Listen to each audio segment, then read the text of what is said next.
All right, everybody, welcome back to the Low Port Podcast. So sorry that there's been a couple weeks gap. I tried to post my Area 1 video to kind of span that, but it's just been a challenge with everything going on to get people to sit down and record. That said, I had such a good time recording with Phoy on the last episode where we actually talked that I just had to have him back. I think we have a similar level of firearm autism, and it's just and perhaps Pokemon autism as well. So it's all fun. Um, and so again, we make a height exception since Boy's like 6'4" to the Low Port podcast. But Tim Heron has died; he's dead, and so we just have to move on and do what we can. So, Boy, welcome back. It's so good to have you. I think everybody remembers you're Leo, but maybe just give a quick introduction of yourself so people can catch up on who you are, maybe if they haven't watched the last one. All right. So, my name is Phoy. Law enforcement for 14 years, military for 4-ish. Got to do a lot of really cool stuff. I love shooting. I love teaching. And it's all good. Awesome. So you were just telling me before we started recording that you're doing something pretty cool. So you're law enforcement long term. You're training with guys all the time. I think you are a trainer of some degree, and then you've thrown down the gauntlet, so to speak, amongst your peers to try to bring them out to competition shooting. So why don't you explain to me what exactly that challenge is? All right. So the challenge is for all my local law enforcement here in Albuquerque surrounding area, come out to a competition. If you come out to so obviously there's some other law enforcement that have prior experience, but this challenge goes out to first time shooters. Come out to a competition, shoot it. You will get your match fee waived, comped, and I will also comp your ammo. And so if you beat me, then you don't have to come ever again. But if I beat you, you have to come for 6 matches after that. Oh wow! So right. That's the goal. That's the desire, is to get more law enforcement to come out, make it a little bit more competitive, and also to, I guess, sweeten the pot. Right? You're going to get ammo. The only thing I'm asking for is your time, and that's it. Well, I feel like really on either side, that's a good offer in terms of bringing people into the sport, because if they win and they beat you, they're going to be hooked on it more likely than not. Mm-hmm. And if they don't win, well, they're hooked for 6 matches based on the terms of the agreement. And if they're a man, they'd better live up to that. Yep. But I bet if they're a man, they're going to try to do everything they can to beat you. So they're going to get hooked into it one way or the other. Right. So awesome. And so it'll be fun because the competition, there's the physical aspect of it. We're like, yes, points on paper, doing all that stuff. But the other part of it is try to get in my head, because I'm going to get in your head. And it's like, so you're going to be shit talking them hard. Oh yeah. And it's going to be awesome. Okay. So the challenge will be there. So it'll be fun. Cool. So I think already, our next Del Norte match is coming up on, what is it, the 8th of June? Yeah, this Saturday. And so I think at least one of your law enforcement friends has signed up, which is awesome. Thank you for recommending them. But they're not officially in the challenge yet. So the challenge is going to start maybe in the next week? Probably the next month, yeah. So I need to get all that ammo in, so that way I can actually hold up my end of the deal. So sure. That's exceedingly generous, but I think that's an awesome funnel for the sport. Just to ease people's minds, yes, we do get free ammo. However, this is my personal ammo, and so it's going to be like low power factor, 130 power factor ish, real custom stuff that I love and I shoot. This is the stuff I shoot in competition. So it's not Winchester white box. It's other stuff. Wow, it's almost a saint-like act to do this thing, to try to bring people into the fold. Yes. I'll try. I don't think I've ever heard of something so generous yet so exciting. And I think it's awesome to bring the law enforcement people out more. I think, like you said, it's helped you. Competitive shooting has helped you in your law enforcement career, made you a more competent, confident, and better shooter. Yes. And I think we mentioned in the last episode, there's that SWAT officer, Jarrett Stepp from Salt Lake City, where I used to live, who is bringing a lot of the Leo people in that area out to shoot matches. He even runs a match called the Not a Cop match.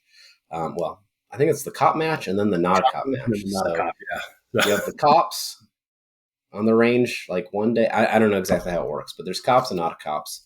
Right. And you can win either category. But it's really fun, and it's great to see like law enforcement get more competent with firearms, especially in dynamic scenarios, which is, right.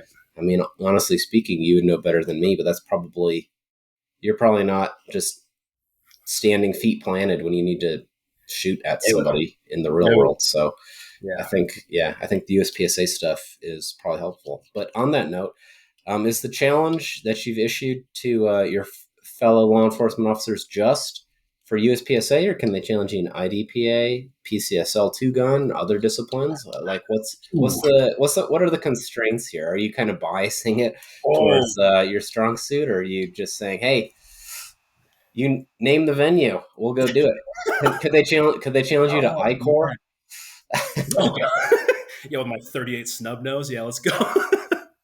Oh man, let's open it up. So USPSA IDPA, All right.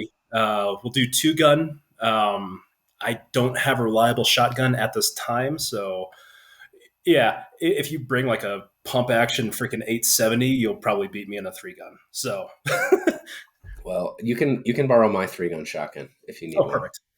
Yeah, that sounds dangerous. 13-1 Comp Pro, very nice. Ross, it's already opened up. It's a very nice gun. Like the port is open, it loads nice. Ross has been opening it up more for me. He's only had it for a year, and so he hasn't quite finished it yet. Yeah. But that's a joke. But he's doing it for free, so I'm not complaining, and I'm not shooting very much 3-gun, so it doesn't matter. Is he? What all kind of work is he doing to it?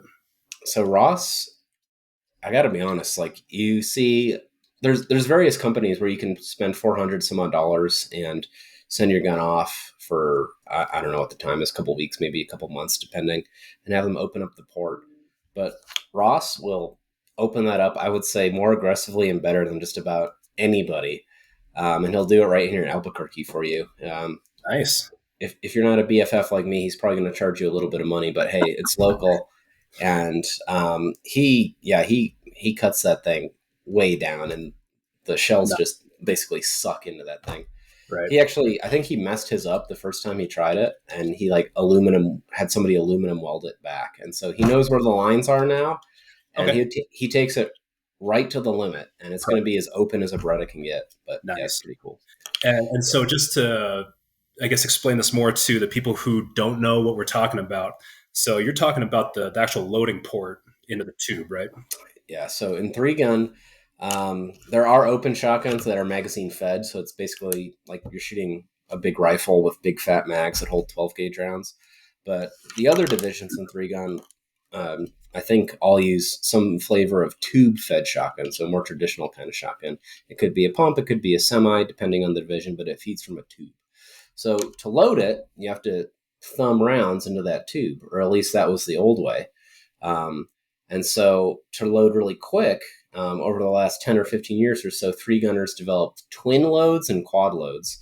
And so what that is you have special caddies that carry arrays of like 2 rounds stacked vertically or 2x2 sets of rounds. And you'll grab those off of your belt or a chest rig or something like that. Sometimes they have a leg rig down the side. And so you'll have 2 or 4 shells in your hand, and you're jamming them into the tube 2x2 if you've got 4, for instance. And so it's quick. It's called quad loading or twin loading. It takes a little bit of dexterity, but it really helps to have a loading port that's cut down and has material removed and beveled out so that it's almost like a mag well on a pistol or something like that. Like the rounds sit in easier, and then the front is cut down so your hand can slide forward and you can aggressively throw those shells in. And it's incredible to watch some of the people who are really good at it. Like Ross is an amazing quad loader.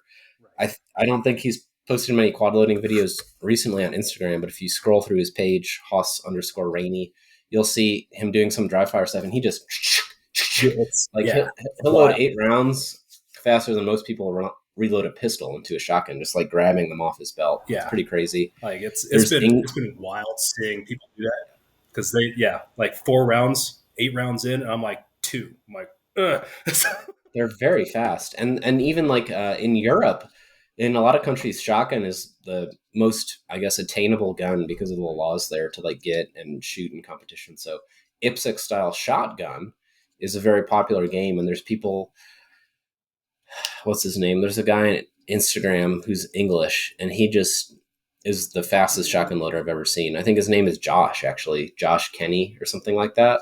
Oh yeah, Yeah, and I've never seen somebody load as fast as he does, and he loads every discipline. Like when you're loading a shotgun from the port, there's strong hand loading where you like roll the gun over, right. and then or no, sorry, strong hand loading would be you put the gun up on your shoulder, Shoulder, and and then then you're while it's resting on your shoulder, your firing hand grabs shells off your belt and feeds them in while like the loading port's kind of up by your face. There's weak hand loading where you roll it over, and then your weak hand grabs shells off your belt and thumbs it in while you're holding it down like that.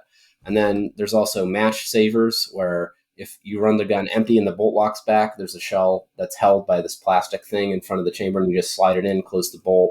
Like that was made famous by Keanu Reeves in that yep, John Wick yep. video John at Wick in the Terrence Range. catacombs. Yep. Yeah. And then actually there's a guy here named Hayden who's been inventing some like custom caddies that sit on the I don't want to reveal this in case he's trying to get a patent or something, but he's made caddies that sit on the receiver of the gun. So you can like get a twin in or a different way of doing a match saver, and it's really cool. And then That's that yeah. sounds crazy. All right, I dig it.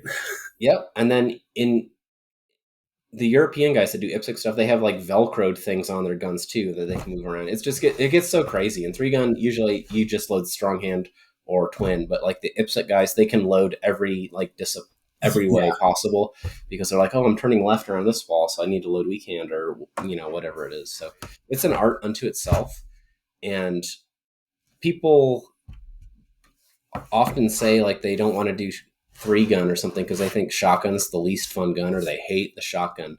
But I gotta be honest with you, we probably said the last time, but the shotgun is the most fun. By Everything far. you shoot like not falls down, explodes, or something cool happens to it. Yep. And the way you load it, if it's a manual like shotgun with a loading port tube fed, it's just fun to learn all that. So I agree with that. it's a really cool gun. Yeah. Nice. Yeah, I have So you one. can borrow mine. Oh, I should probably run my 870. I hollowed it out too, and yeah, I think it holds 15 in the tube or something stupid, but it's Oh, got so an it's a 18-inch longer barrel. one. Yeah, that would Yeah, be as tall as me. I think mine holds like 14 or maybe 13 or something like that, yeah, and it's getting close, right. uncomfortably close to my Yeah, height. yeah. I had a steel extension tube on there. I was like, this sucks. I had to go with I went with Nordic for their aluminum one, Hmm. and yeah, I had no issues with that. So it's good. I dig it. Perfect. Yeah. All right. So you've thrown down the challenge to all the law enforcement officers around Yep. to come and try to beat you. I think most of them are going to have a hard time of it, honestly. Now. Well, yeah, and it'll be a good time because yeah, I have unlocked something in my brain right now that has been awesome. So a little personal stuff for me. I have a vision issue, and so it's been really cool to see like pre and post. To just see in general. Actually, to focus. I'm So, just kidding. You did uh, get a vision. It's like this is awesome. yeah, I was like, oh, Look at all this is this great. shit. Yeah. Yeah. And so at the last match was great because as I'm sweeping through the course, I was like, I can see these targets and they're all in focus, and I can transition very quickly between them now. And I'm like, I couldn't do this before. And so yeah, the last three matches really highlighted like one therapy session versus now I have five, and it's been great. So So what now are now you doing that's helping with that? Candy Crush. No, so That it's a VR headset. But what it's forcing me to do is to what's called converge, so cross your eyes and then diverge. So you're going from really close focus to far focus. hmm And so what I was seeing was when I was going for my reloads, I'm paying attention to that, and as soon as I'd punch out to look at the target, it's double. I was like, ah, and so I'd have to wait for my brain to refocus it and then take the shots.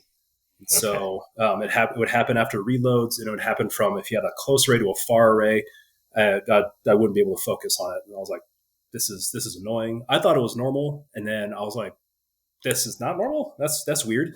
got the therapy, I'm like, wow, it's the best thing I've done in the last year. So is there a name for what this is?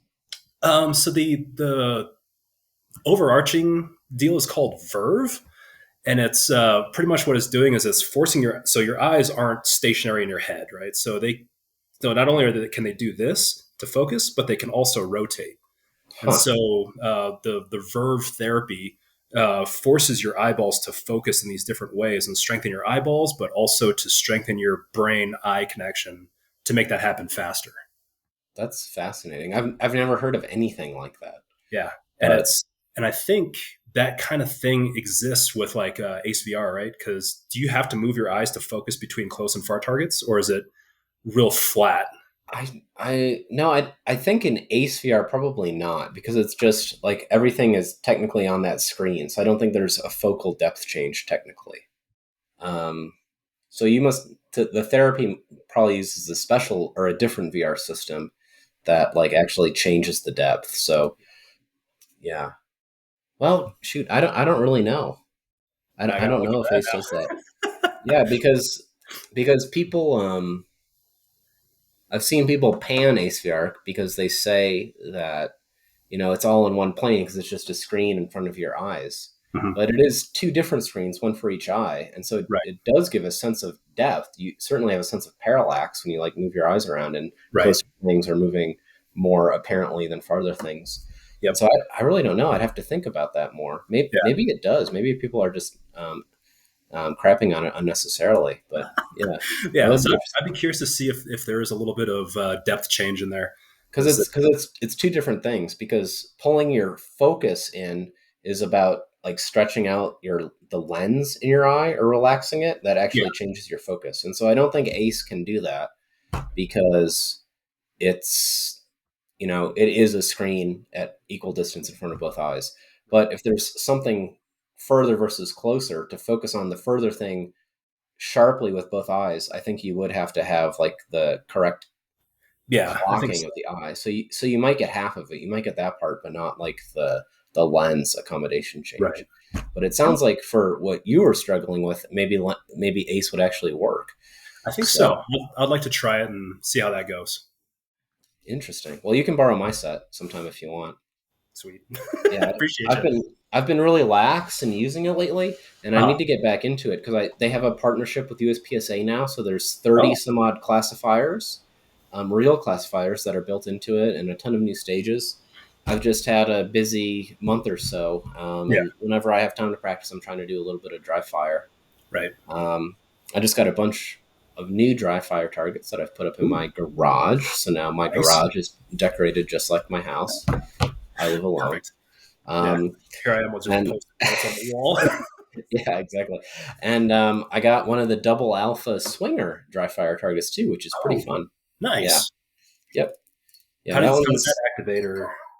so it's not it's a material heavier than cardboard, but like lighter than actually wood. And you get it in a little flat bag or box, and it's laser cut. So you just pop it all out like some other dry fire targets. Okay. And then there's like a back, and then there's the target itself with places where you can attach the counterweights with a bearing that screws into that. And then there's a front that's like a hardcover thing, like you would normally see at a match. Oh, sure. And Okay. then there's a little another piece that leans in and like will catch the swinger when it's in the down position, and there's a string that comes with it, and you just like pull the string and Okay. it'll activate. Yeah. So it's pretty easy. It only takes a couple minutes to set up, and then you just tug it, run some drills with it, reset it, do it Perfect. again. Yeah. Yeah, no, it's pretty cool. It's nice to have something dynamic in just analog dry fire, I guess we can say now, since now we have digital dry fire Yeah. too with Ace. Exactly. Um, but yeah, no, it's cool, and only I don't know, it was $30 or something like Oh, that. that's So I not would bad say at it's well all. Yeah. worth it. Right Yeah. on. So yeah, just been doing dry fire, live fire once every couple weeks, but it's going pretty well. I shot area one, and that was my strongest, probably match performance ever, but certainly major match performance ever. I got a top 10 there, and Nice. just a new kind of level of focus that I brought to the game and just following my process, not worrying about external circumstances or how anybody else is shooting. And that's worked really well for me. And I was able to replicate that at the local match last week. So for me, that's been a big level up in shooting because I think the mental approach has been the biggest hamper for me over the last couple of years. So I think I'm finally making some strides there. So Right. that's Yeah. cool to feel. And it sounds like awesome that you're figuring out your vision stuff. So you're making some big jumps too. Yes. Yeah. And it's funny you bring up the mental game because I said when people start coming, oh yeah, that's the part that I want to attack. And You're so friendly on the range, but you might get real serious. Who knows? oh, it's yeah. I'll flip that switch. So I used to do drone racing, and my buddy he was got a first world champ and a multi-time national champ drone racer. Oh god, we talked so much garbage when we were racing, and the only way I could ever beat him was to force him to crash because he was laughing so hard. And so, That's a oh yeah, strategy. Yep. yeah. So I have it. It's there. So it'll be a good time. There's a really good shooter out of Colorado named Charlie Perez. And I believe before he got into shooting, he was an RC car racer who was very successful at it. He was very good in that world. I don't know anything about the world, but apparently he was great. And so, drone racing has got to be similar, if not even more like crazy intense. Oh So, yeah, it's bizarre because it's just like racing cars, you're pretty much 2D, right? You're stuck to the ground. But in drone racing, you have all three dimensions you can go through. And yeah, it's like, oh, I could if I do it this way. So like in a match, right? So we would, you know, how you were telling me is like, oh, you just sidestep, and that's how you can cut a lot of time off. In this three-dimensional stuff, you have yes, you could do it this way, but you also have this component as well. So as you're diving or coming out of something, you have to you have to take all that into account of like, oh, I want to be here, but somebody else is going to be back here. So how do we negotiate this obstacle as we're doing all this stuff? And so the drone racing I think also helped with the shooting as far as like the stage planning and getting all the stuff going for me because it was what's most efficient. But I was never, I was never really successful at it. So, but I think it allowed me to be open to coaching from other people and saying like, yes, that is faster because of this, rather than just taking it on blind faith.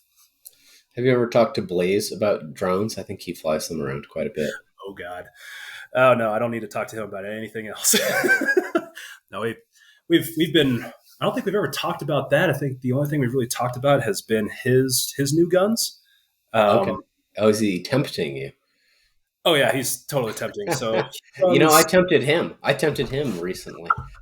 yeah, I because should.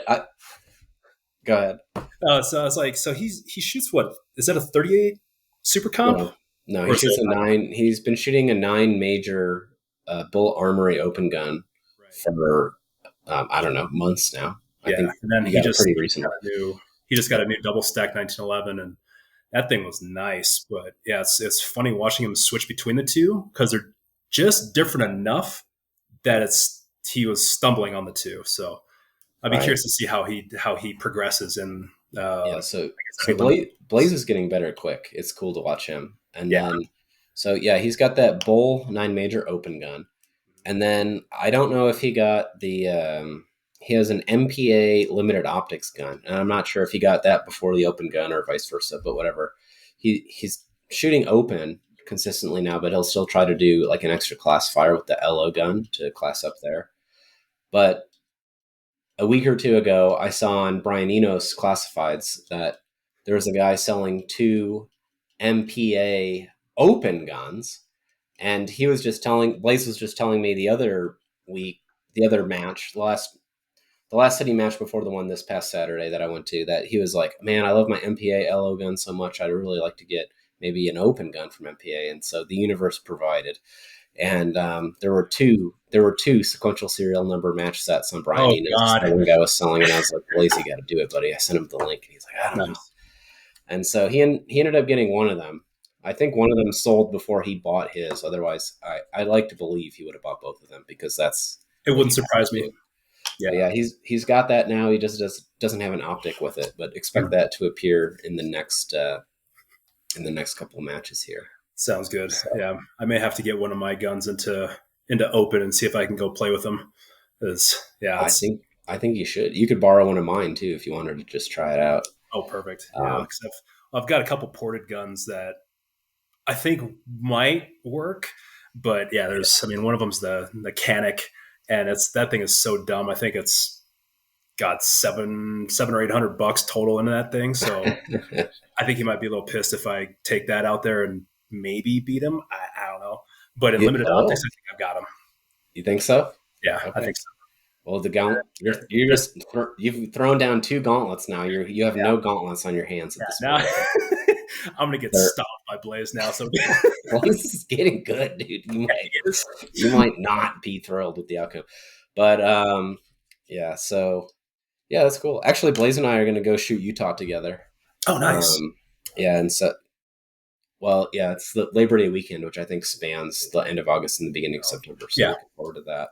And we nice. might do nationals, open nationals together as well in Oh, October. So very he's really diving into the major match kind of scene, which is cool to see.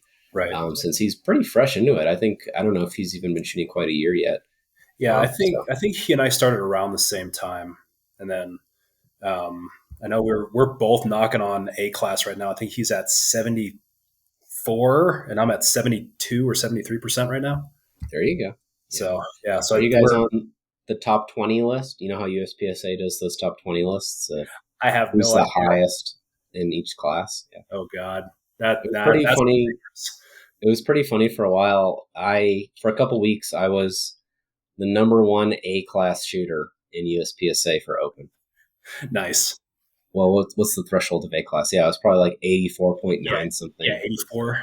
Yeah. And then Tim was on the list too, Tim Proctor, Oh, just a couple spots behind me. So we were basically the smartest retards in A class for open for a little while. nice. And then it was probably a month ago, but we both made master on the same classifier at the same match. So that was pretty That's cool. hilarious. And Nice. now we're the dumbest masters.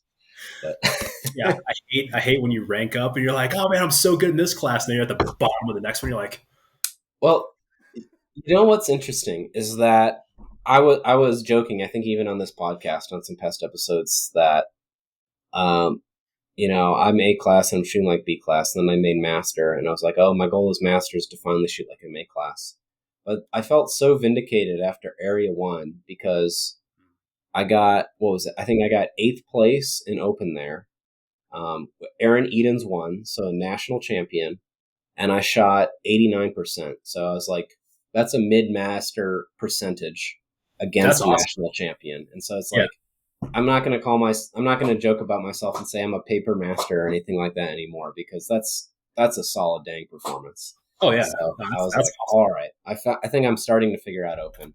yeah. Grandmaster still seems like a big hill, especially in open. That's a hard division to make it. I can't even imagine like what where to shave off that much time and how much more aggression you need to have to go from master to grandmaster. Like when I watch them shoot, I'm just like, how did you pull that off? And it's so fluid and so effortless is what it looks like, and it just it boggles my mind. Yeah, I wish I could answer that. I'm not a grandmaster in any division yet, but yeah, I think it's obviously putting in the work to build up all those skills. So everything you do is as fast and as smooth as possible. But then at the end of the day, especially in those major power factor divisions, and then especially in those optics divisions, so open has both of those factors. You just have to shoot so um, aggressively is one word, but probably a better word is confidently. Like Yes, you have to know that you're going to be able to throw those rounds where you think they're going to go, yeah, got to be clean. really quickly process the visual information you're getting from that red dot. Because people think, oh, in open you can be sloppy because you have major power factor, but that's really not true, especially on classifiers. Those things are blown out. Like you need to hit all alphas at a ridiculous time to get GM on a lot of the Yeah, classifiers, especially the open one. yeah, And the top level competition at matches, they're shooting high points percentages too. You see, I mean, certainly mid 90s is probably what you see from really top tier people in terms of points percentages, even in open. So it's like, yeah, you should be shooting something around 94, 95% of points, even at that pace. So yeah, That's crazy. it's a very fun division in certain ways, Right. and in other ways, I miss some of the other divisions. But that's why there's different divisions, so you can have different experiences, I guess. Yep. And you can always go back to different classes and use different guns and play, see what else is out there. Exactly.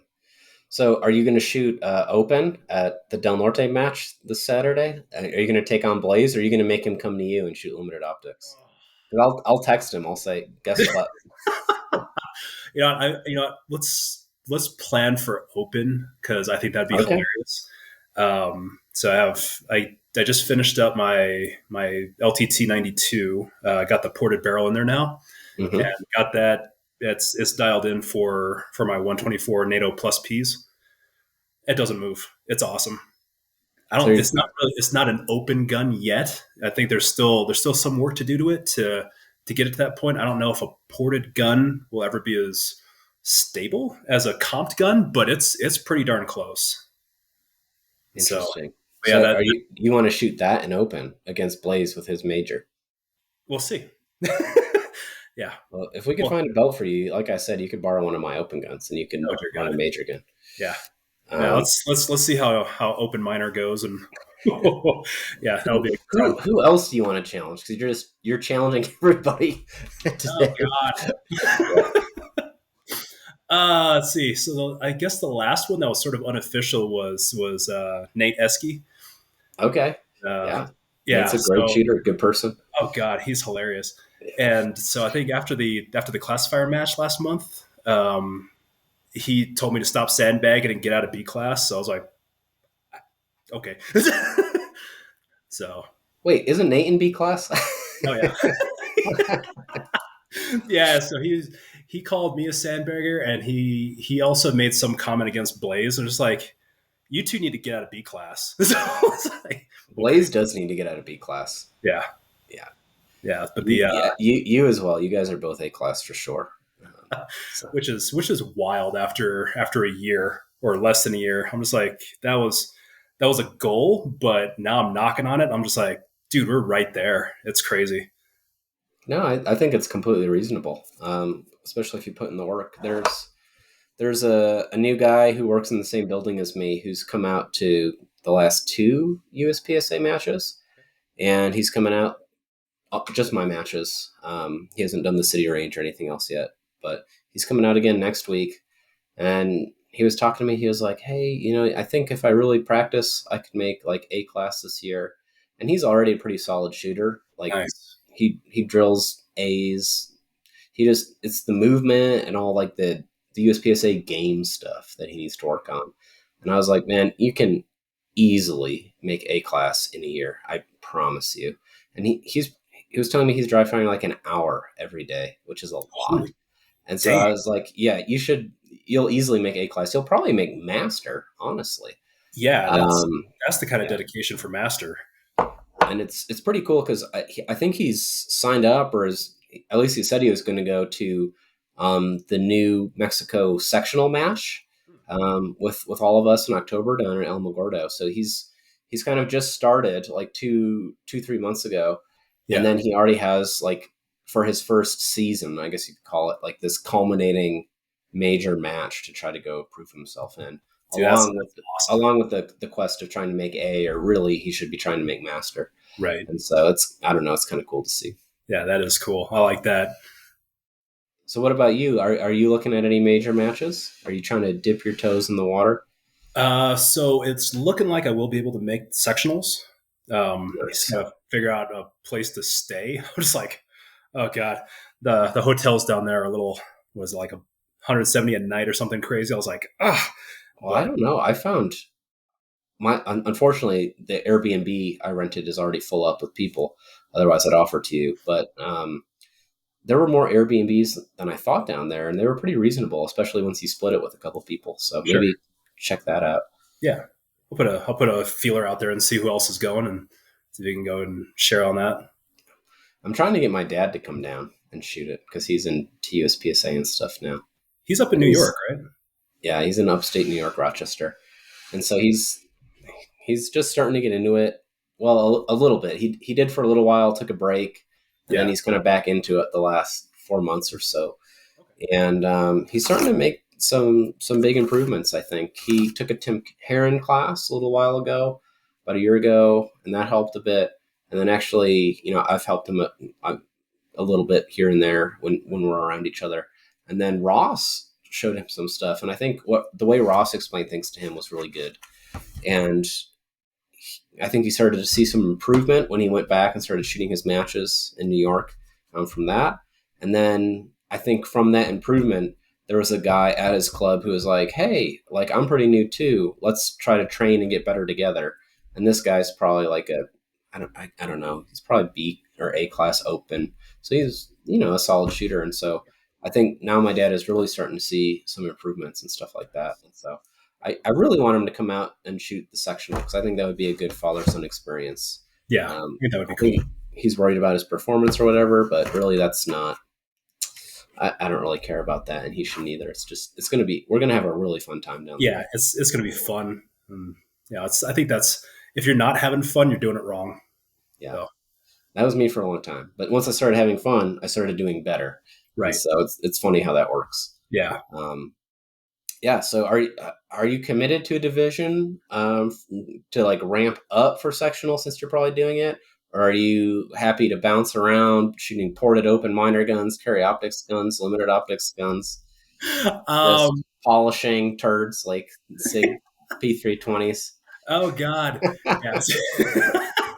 Sorry, they do suck. Dude, they will blow up and shoot you. God, that gun is so weird.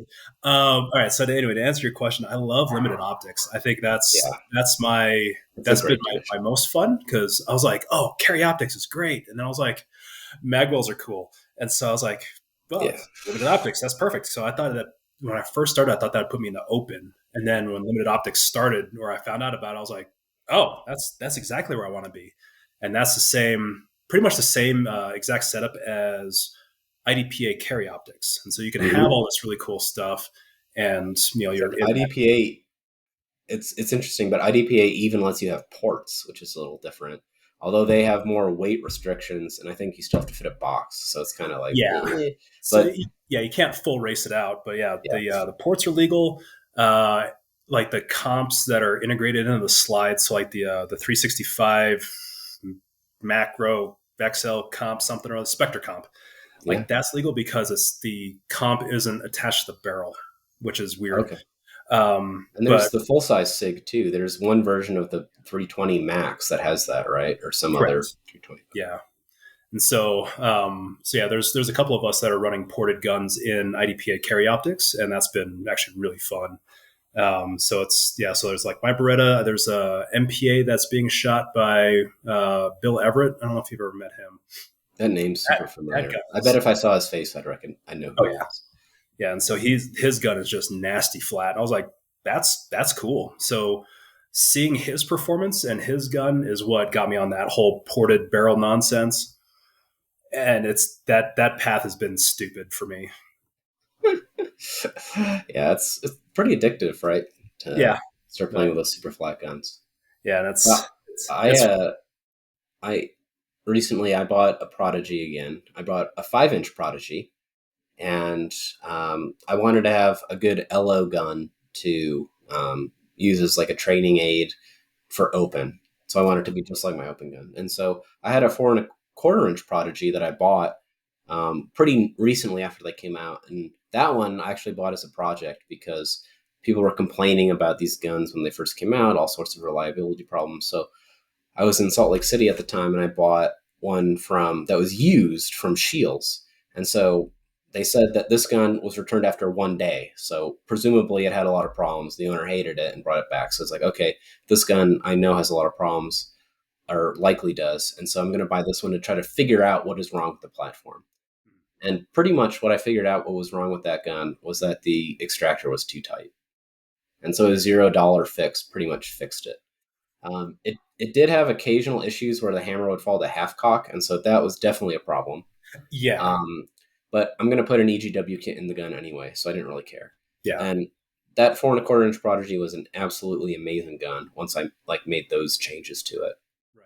And so I felt like people were really unnecessarily shitting on the Prodigies at that point.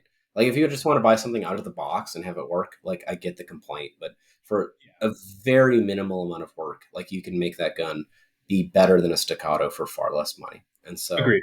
Agreed. like that's a niche for certain people. Like it, so I thought they were awesome. I ended up getting rid of that gun because I was buying open guns recklessly. But so but then the open guns made me buy another one. So you know I'm bad with money. It's But just one of those things. yeah, but but so I ordered a 5-inch this time because I shot a buddy's, and I was just like, man, this shoots incredible. A little different than a 4.25, but similar probably shooting performance on the clock. Um, and so I just had to have one, and I bought it. And as I was examining it, like it felt really good. The trigger didn't have the problems the other one did. The extractor didn't have the problems the other one did. And then actually in the slide for the 5-inch, I noticed they've cut internal like lightening, like they've removed material, so it still looks like a full profile slide. But they didn't come out with this as Springfield didn't come out with this as and be like, oh, this is the Prodigy Gen 2. They've just quietly made these changes to it, and all of a sudden it's a way better gun. And they probably should have made some sort of announcement to it. But like the new 5-inches with the material removed and like coming with good extractors, good trigger groups, they're incredible guns, They feel and great. they do feel great. And just this not this past weekend, but the one before, I went out and I shot that Prodigy out of the box, and then I had a Glock 17. I had dots on both. The one on my Prodigy was a brand new Holliston comp that was completely cracked because I'm an idiot and I dropped it. But anyways, I could still see it. It was like shooting an occluded dot. It's just spider Yeah. webs all over the Yeah. glass. Yeah, shame on me. Stupid tax. Yeah. But anyway, you know, people say it's the Indian, not the arrow, and they're right. Like you can overcome like a more difficult to shoot gun, but it was shocking back to back to do a Prodigy versus a Glock 17. And the Prodigy was so much easier to shoot in dynamic drills and static drills and everything. And it was perfectly reliable out of the box. I probably put 300 rounds through it. And so those guns, for my money, have got to be the best value in 2011s that you can buy. Because I know there's cheaper ones now, the Tesis, Yeah. Ursan, the Knights, the Mac one or whatever. Yeah. They're all the same. Yeah. That are cheaper, but they're not as nice as a Prodigy out of the box now. Not even close. The Prodigies shoot so soft, so nice, and they're reliable now. It seems like. Um, and then of course you can go up and spend more money, and it's a game of diminishing returns very quickly. Yeah. But yeah, the Prodigies I'm just so impressed with. So it was such a good value that I decided to send it off to the gunsmith who built my open gun and spend more money to modify it to make it like a good training aid for my open gun. So Yeah. that's how much I like a Prodigy. Yeah. That's how shrewd I am with Yeah. my. There's something wrong with us about that Yeah, whole like, there's I something wrong with can't you. I can't leave Yeah, this stock. I can't. Yeah, I have mental problems for sure. Yeah. But yeah, so I'm sending it off to Dan at D2 Customs, who built my open gun, which is super badass. My new open gun, the one I actually had built for me, and he's he's laughing at me. I know, but I'm having him put on the TiVo grip, so it has a thumb rest, just like my open gun. He's putting on a steel Chile grip, so it's going to feel just like my open gun. Okay. The shielded double tap safeties, so again, that mirrors my open gun. It's going to feel in the hand exactly like my open gun. And then he's going to put in all the EGW trigger stuff and do his trigger job. So like it's gonna be just like that gun, run from the same holsters and everything. And then just because he's going to have to blend all those parts in, and so it's going to have bare metal. It has to be recoated. Well, he Yeah. likes to DLC things, and so I'm going to spend an extra $400 to have it DLC'd, and I'm going to get it in pure rose gold. So it's going to be a very, very beautiful Prodigy. I like your style. I dig it. It's my PP, my pink Prodigy. and I can't wait to have it. That'll be a good time. Yeah, I I'm think I excited. think we're yeah I think we're somewhere around 6 to 8 weeks out because it's just about to get shipped out to him. So I'm very Okay. I'm very excited to waste all of this money and have Oh, that a sounds ridiculous awesome. Prodigy. But What's the turnaround time on it? 6 to 8 weeks, he was saying. Yeah, he's got a couple matches he's shooting himself, and then he's got a couple builds lined up already, and then it'll probably just take him a couple actual like a day probably to do everything I need him to do. But Yeah, then most of the time is probably going to be in the coders, yeah, getting DLC'd. So yeah. yeah, Be Dan's glad. awesome. He actually just did an episode. I think today it came out on Okay. Manny Talks Shooting, which is Oh yeah. another shooting podcast. Yep. And so you should. I haven't listened to it yet, but you should check it out. He builds an amazing gun, and it's probably going to be a lot harder to get his after he starts blowing up because Oh he's on God. that podcast now, and then he's sponsoring Area 8 too, which is happening pretty soon as Area the 8. title sponsor. Is Yeah, that in the Carolinas? Or is that where is that? no, it's Mid Atlantic Okay. area, kind of. I think. Yeah, Okay. so like Pennsylvania, where he's based, and those kind of states. I think Okay. that's 8. I think that's 8. I don't know. The areas are confusing, Yeah, I not like they're how not orderly. there's no rhyme or reason to it. I'm just like, Well, regardless, D2 builds an amazing gun. You guys should check it out. And it's not just open guns, obviously. He'll work over a Prodigy. He'll do limited optics guns, limited guns, whatever. Actually, I bought my open gun because my good friend Leo, who's a super good Grandmaster shooter, multi division Grandmaster shooter in Salt Lake City, had a limited gun built by Dan. And I was so impressed by the fit and finish and the way that gun shot that I knew when I was going to have a custom gun built that I wanted Dan to do it. And yeah, he totally delivered on my open gun.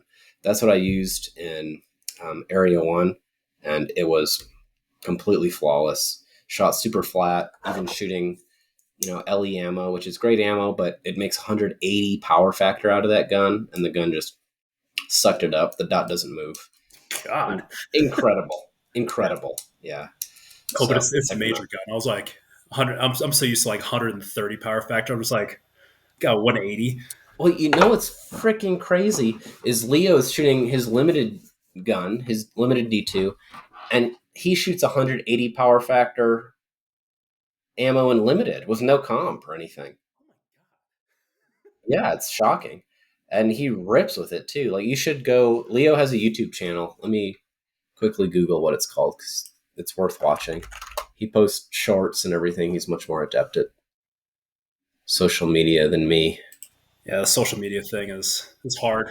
I'm just like here's a video unedited. Yeah, I'm stupid. So his YouTube I think is Leo De Leon 707 LEODELEON 707, and he posts all sorts of stuff. And he had a gun malfunction, and so he had a zero stage. Not with the D2. He didn't shoot the D2 because he had the rear sight broke before the match, and he wasn't comfortable with the zero on the new sight, so he didn't shoot it. He shot an older STI, and he had a bad malfunction where his toolless guide rod. You've seen these like the Atlas or the Dawson toolless guide rods. They're very convenient, but Yeah, they until they break. break. They break. He had one break early on a stage, so he had a zero stage, and that really hurt him in the match. He was doing really good that first day. That happened at the end of the first day on the last stage. I think he was winning limited or close, and so that hurt him. But he switched to the D2 on the second day, and there was a part-time stage that was 3 per target at that match, and using that D2 with 180 power factor ammo, Leo, I think he won overall on that stage in the entire match. Oh my And god. not only did he win overall, but he gapped everybody else. And so everybody knows Gianni Giordano, the younger guy that shoots limited and sometimes open who's really good. So Gianni got second or third in that match. Like Gianni almost won it against Aaron Edens shooting open, Wow. Jacob Hetherington shooting carry optics, who's incredible. So Gianni almost won that shooting limited, second or third place, high 90% finish. And Gianni was second on that part-time stage to Leo. And not That's only was he second, but he was only 90% of Leo on that stage. So Leo God. annihilated that stage. Yeah, it was crazy. So you have to go you have to go check that out on YouTube because it's up there in his match video. Maybe he's posted that one just as a short. But Yeah. yeah, he just crushed it. I wasn't even close to him shooting open, so it was Jeez. pretty incredible to see. That's Yeah, wild. Yeah, yeah. I'm so used to like 1-2% gap in between 10% at He that yeah level. he so the guy that was second to him almost won the match shooting iron sights, and he gapped him on that stage. So that just shows you when Leo's on and he's shooting that Yeah, D2, that's what happens. right. And that gun shoots soft too. Like guns that lock up really tightly and they hold that lock up longer, they shoot softer because by the time the round exits the barrel, pressures are lower, so the Way slide lower. is moving slower, so you have Yeah. less recoil. So like a gun that's properly built with great lockup shoots softer, and it's open guns all shoot pretty soft, but certainly my D2 open gun shoots the softest of all of mine. And then, yeah, Leo's is noticeably an extremely soft shooting limited gun. So Okay. Dan Well, builds them like a clock. That's all I can say. Sorry, I yeah. didn't mean this to become an ad for Dan, but it's just the Yeah, it's that bond that we share of like, oh, what makes a gun better, and how do I fix that? And now that you bring that up, I had an old M&P, and it was the original. It was a 1.0, like from God 2011, 2012, I think. And I had put in so one of the issues that was having was like it would just scatter depending on the ammo you're using, and it's yeah. like, They had a why lot of is problems with that why in is nine this? millimeter early on. Yeah. Yeah, and so I ended up putting in a apex barrel, and so you have to cut down the hood and you have to cut down the locking block to have it fit. And as soon as I did that, like I don't know, it was like 5 times the locking distance. It was wild. So you on the original one, you pull the slide back just a little bit, and the barrel would drop. Instantly drop. Yeah. Yeah, and on this one, you do that, and I'm like getting I don't know a quarter inch, 3/8 of an inch before it, and yeah, like I said, it shot softer, and I had no idea why, but now I know. Softer and more accurately. Yeah. Yeah, it's crazy. Yeah, that's exactly what it is. So it's awesome that you've noticed that just through your own experience. Yeah, Yep. It's nice when the things fall into place. yeah, exactly. Well, that's cool. So you're going to do sectional for sure, right? Yes. Good. Yeah. Yeah, So we'll do that. So yeah. So I'll have sectional. Right after that will be state IDPA. So I think that's like a week or two apart. well, that's So good. that'll You can get all ramped up for the big matches. yeah. I actually work on my speed and placement, and like actually have to dial it back a little bit. So I'm like, so that'll be a good time.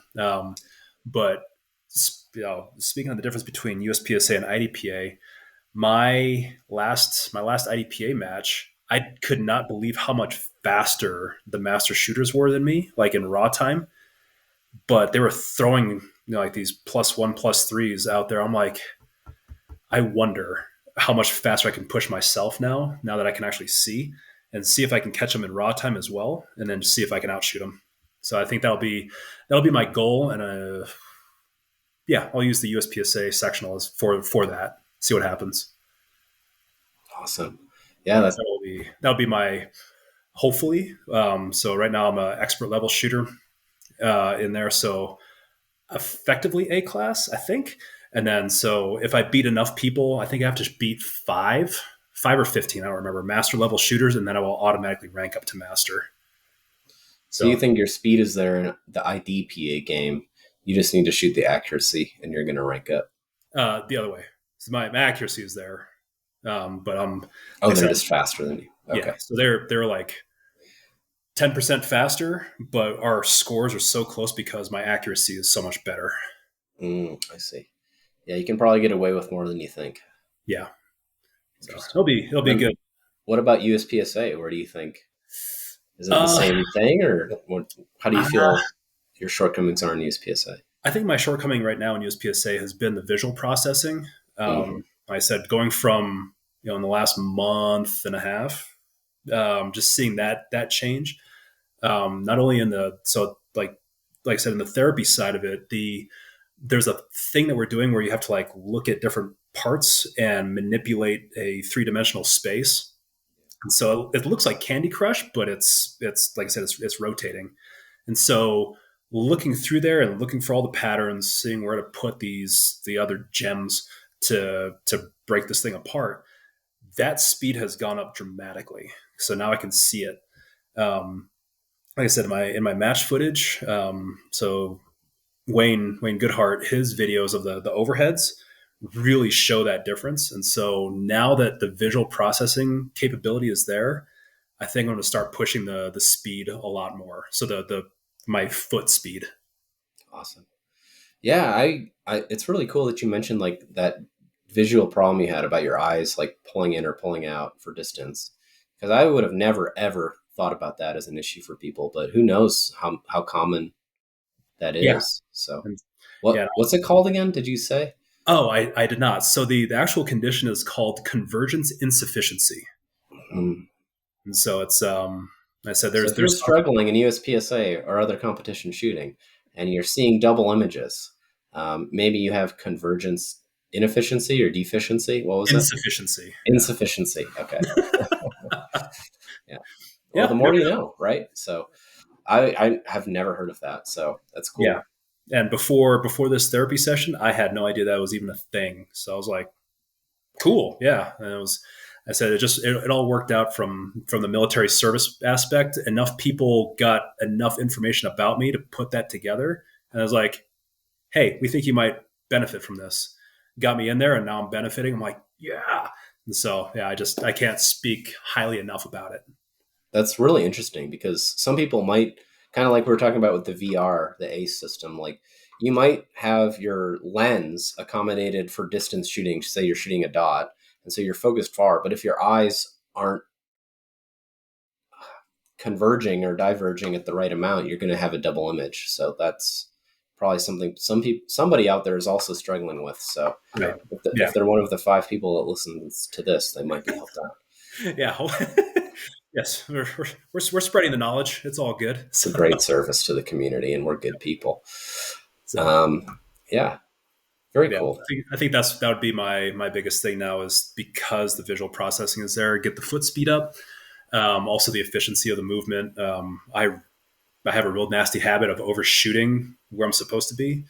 So there was the one where the one that we set up where you had that the two that were down at an angle, and then you had the three that were in the back. Oh yeah. So instead of sidestepping over to get to the two down in the low right, I moved forward and I had to back up. And so that's Okay. Yeah. yeah, the brain fart that accommodates the beep. So Well, yeah, and a lot of people in the walkthroughs before they actually shoot it, I think they underestimate how far they're going to go, and they plan for more steps or something like that. And then when you're under time pressure and you're really running and pushing, you always end up ahead. At least that was my experience of where you think right, you're going to be.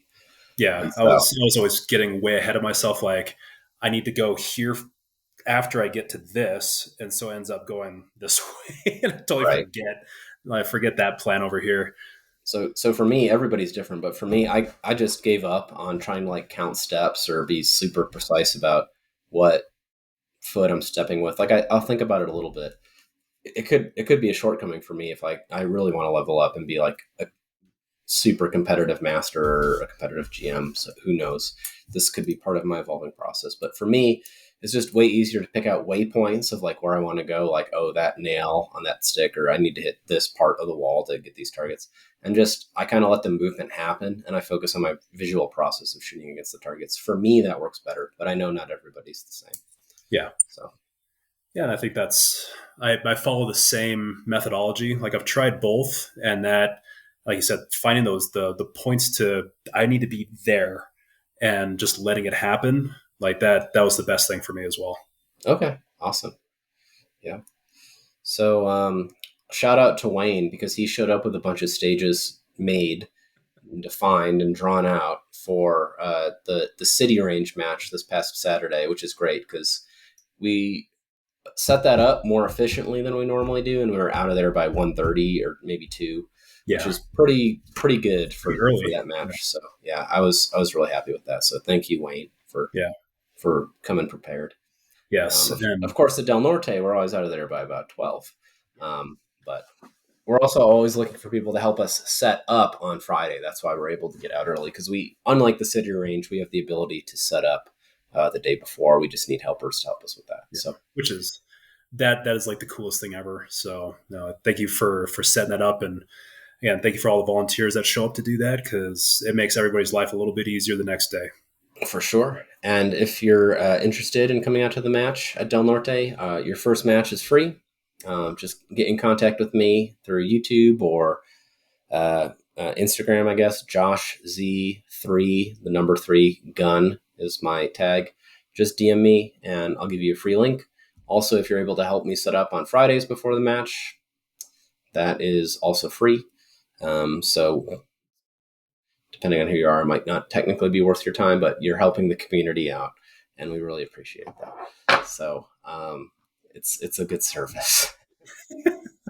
That's appreciated by all the shooters as well. So. It certainly is. And we have a couple regulars who really help out. Like Wayne is one person, and Dom. Those guys come out all the time. Nate comes out a lot, and Drew. There's a lot of people who are regulars. Hayden, Joe, other people. So we really appreciate the regulars, but the same crew of 5 to 10 folks eventually gets burned out. So please, even if it's just 1 or 2 times a year that you can come help set up a match at Del Norte, we really appreciate it. And it's nice for everybody else to just show up and shoot a build match. It's fun. And you get the advance notice of what the stages are going to look like.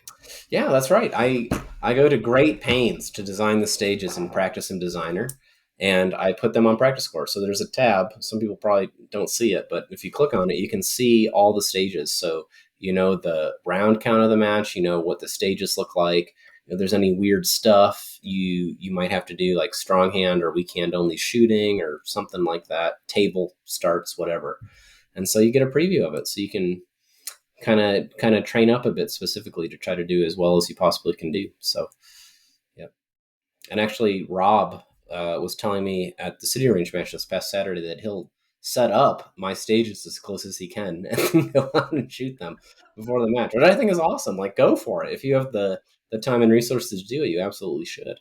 Yeah. And so I think that's great. His dedication to setting up stages is crazy. And so I'm just like, man, I wish that I lived closer. You know, it's like a 2-hour drive for me to get to Del Norte. And so I'm just like, because you're way out in the East Mountains, right? Yeah. I mean, if I went around the backside through Placitas, I could probably get there faster, but there's no self-service. So if something happens, I'm just like, what do I do? Yeah, sketchy. Yeah. So 2 hours. Well, I appreciate your dedication to get out there. Yeah. Dude, it's so worthwhile just to talk the nonsense. It's fun. It sounds like you're going to be talking a lot more about nonsense since you're calling out everybody in law enforcement in Albuquerque and Blaze and everybody. So we'll see how it goes. I just want to push Blaze. I want to see how far I can push him until he falls apart, and then we're going to dial back, and then we're going to just do this. You're trying to break him? No, what if he just starts shit talking you and he breaks you? What if that happens? Oh God, I would laugh so hard. It's totally welcome. I love it. He's like, I've got a demon inside me, and then you're just like, what are you? Yeah. Like what? Yeah. Like, what language is that, Blaze? He's like, don't worry about it. You're cursed.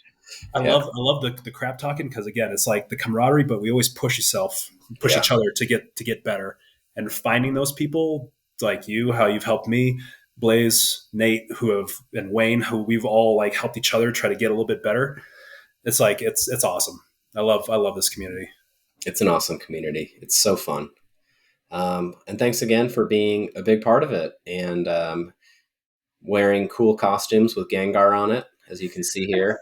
Yep. And your wife, who's making awesome Pokemon and other kinds of tags that I use as optics cover, like holders and all of this. So yeah, I guess I'm excited to see who shows up to accept your challenge at this next Del Norte match and going forward. Yep. So, like I said, I'm thinking next month I should have everything set for myself to make it happen. And so I said next month I will put out the official challenge, and we'll see what happens. I'm excited. I love it. All right. Well, Phoy, thanks again so much for chatting with me. And, absolutely. Giving us an episode for all 5 of the listeners. Sounds good to me. Alrighty. See you, buddy. Have a good one. You too. Bye.